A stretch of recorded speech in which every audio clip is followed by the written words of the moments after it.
Okay, we've got two more factors that are going to affect acidity or acid strength for organic molecules. And one of them is our best friend, resonance. I can say that resonance is a topic that comes up pretty much throughout any organic chemistry class. And so this is no different. So when we look at these two molecules here, you might identify the functional groups of these two molecules. The top one is called a carboxylic acid. That gives you a little clue that that molecule is going to be especially acidic. The bottom one, that functional group, is called an alcohol. And so we can imagine what happens when each of these reacts with a base. The base will grab the proton. That's going to leave behind a lone pair on the oxygen. So in both cases, we're leaving a lone pair behind on an oxygen atom. So in one case,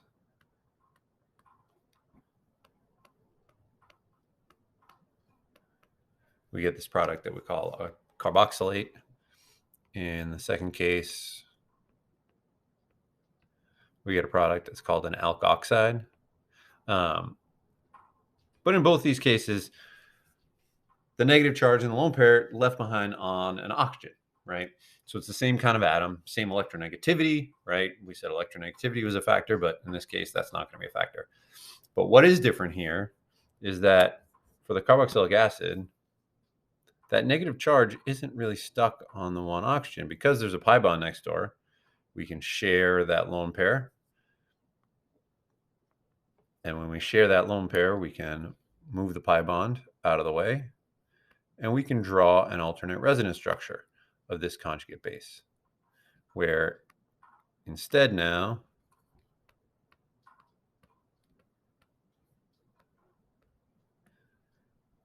I've switched the places of the two oxygens, essentially. I switched the place of the double bond. What that tells me is in the actual structure of this conjugate base, the negative charge is spread out over those two oxygen atoms instead of being stuck on just one oxygen atom.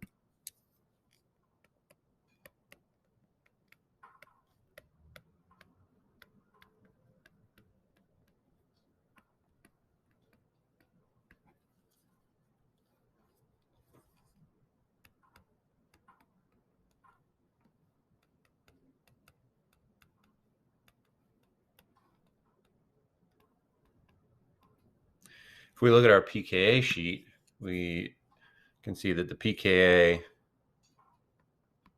for a carboxylic acid is about 5, whereas the pKa for an alcohol is about 16.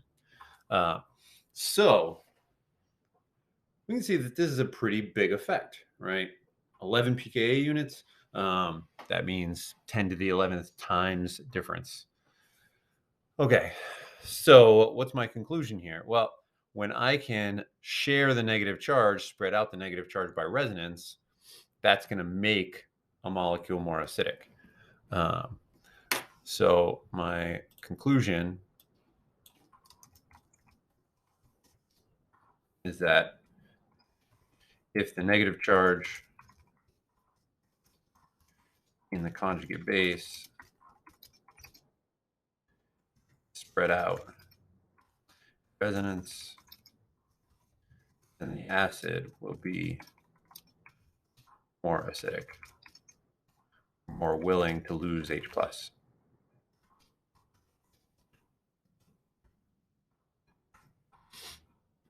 An alternative point of view on this would be to actually consider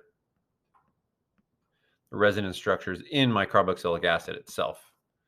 So my carboxylic acid itself also has that alternate resonance structure where we've shared the negative charge, or we've shared that lone pair from the oxygen bonded to hydrogen. And what that does is it creates a less stable resonance structure. But that less stable resonance structure still follows the octet rule. So it's still a contributor to the structure of this molecule. And we can see there in the alternate resonance structure, oxygen has a positive formal charge.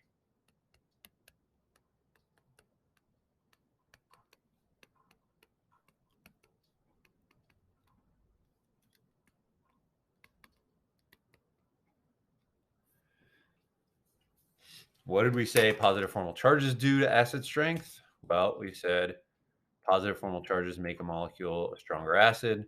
Um, and so here, when there's a positive charge in the alternate resonance structure on the atom bonded to hydrogen, that's also going to contribute to that being a stronger acid. So you can look at this from the perspective of the conjugate base being stabilized by resonance by spreading out the negative charge. You can also look at it from the point of view of the acid molecule. When there's resonance there, that puts a positive formal charge near that hydrogen. It's also going to make it more acidic. Okay, so resonance has an effect on acidity like it has an effect on just about everything. All right, we have one more factor to consider, and that would be hybridization. All right, so we consider these two molecules. And if I were to have a base pull off the highlighted proton in each case, I want to consider what my conjugate bases look like.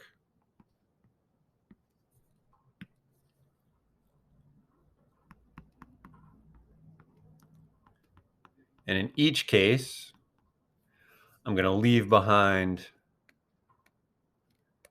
a negative formal charge on a carbon. Okay. Since that's the same element, again, electronegativity is not a factor.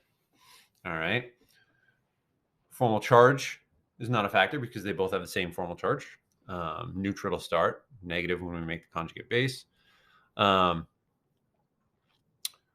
There's not resonance to speak of. Okay. Sometimes people get confused when they see the lone pair on the atom that has the pi bonds. That doesn't mean there's resonance. If there's a lone pair on atom next to a pi bond, that means there's resonance. But if it's on the same atom as the pi bond, no resonance. So those first three factors that we talked about, not important here.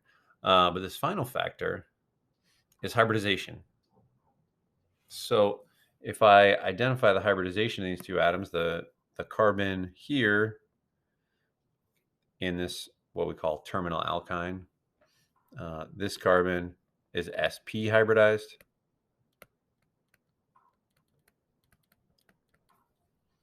Whereas the carbon in the second molecule is sp3 hybridized. All right, let's see what effect that has on pKa. I said that this first molecule we would call a terminal alkyne.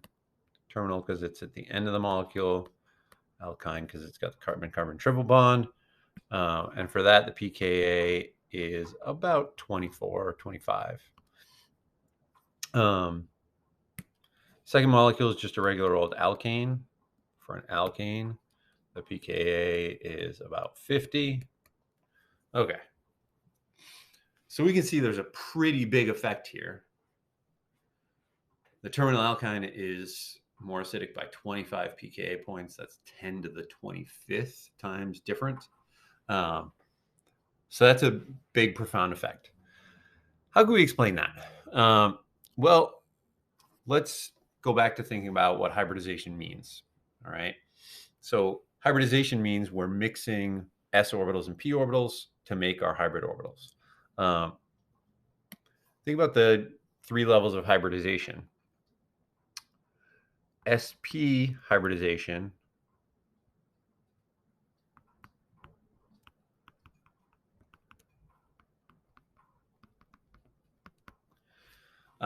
means that we've mixed one s orbital and one p orbital. So sp hybrid orbitals are 50% s and 50% p. sp2 hybrid orbitals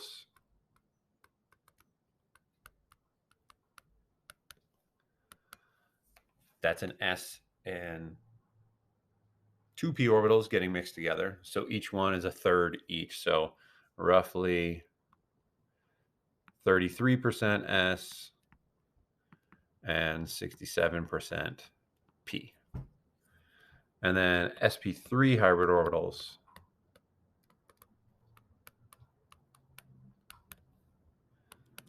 are going to be an S mixed with 3p, so 4 orbitals total, so a quarter of each, so 25% S and 75% P.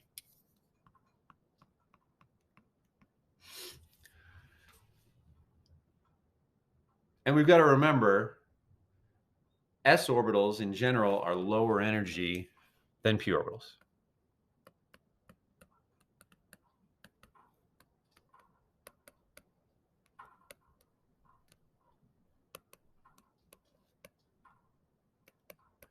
So when we combine orbitals to make these new hybrids, the energy of the hybrid is going to be in between S and P.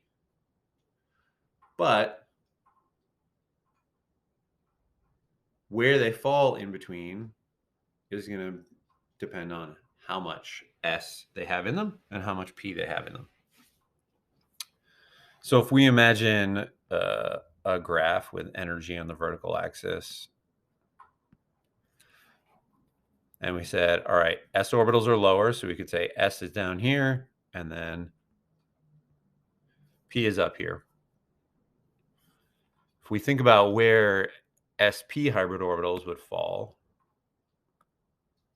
they're 50% each, so they're going to fall right in the middle. Okay, sp2 hybrid are going to be 2/3 of the way up. And then sp3 hybrids are going to be 3/4 of the way up because they're 3/4 P and 1/4 S. So in other words, sp hybrid orbitals are going to be lower in energy than sp2 or sp3 hybrid orbitals. What does that mean for us? Well, the conclusion is that when we leave behind a lone pair in a lower energy orbital, that's going to mean for a strong, that's going to make for a stronger acid. So when we leave behind the lone pair in an sp hybrid orbital, that's going to make the acid stronger.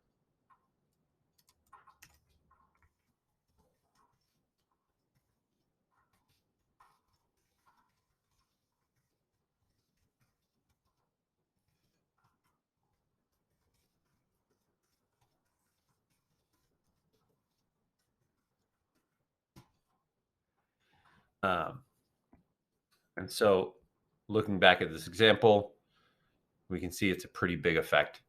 We go from a pK of 50 when we leave behind the lone pair in an sp3 hybrid, pK of 25 when we leave the lone pair in an sp hybrid.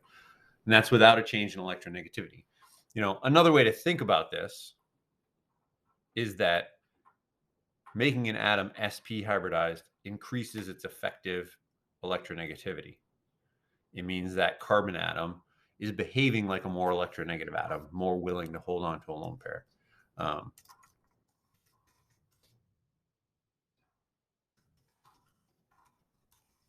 So an alternative way to look at this, sp hybridization makes an atom effectively more electronegative.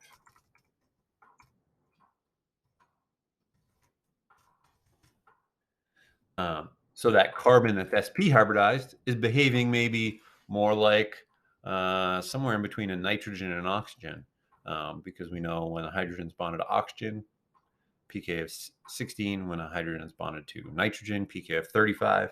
This is falling right in the middle. So an sp hybridized carbon is almost the same as somewhere in between the electronegativity of a nitrogen or an oxygen that are sp3 hybridized. So that's a couple of different ways you can think about that one. So we looked at 4 different factors. actually 5 different factors. Electronegativity of the atom that hydrogen is bonded to. We said in that case, when hydrogen is bonded to a more electronegative atom, the acid is stronger. We looked at atom size, and we said the trend was that if hydrogen was bonded to a bigger atom, an atom from further down the periodic table, it makes for a stronger acid. We said positive formal charges tend to make something a stronger acid. Resonance stabilization of the conjugate base tends to make something a stronger acid. And now sp hybridization of the atom bonded to hydrogen tends to make something a stronger acid. So those are all our factors. The last lecture in this module will talk about a little bit of math and how we know how much of a given product will be made from an acid-base reaction.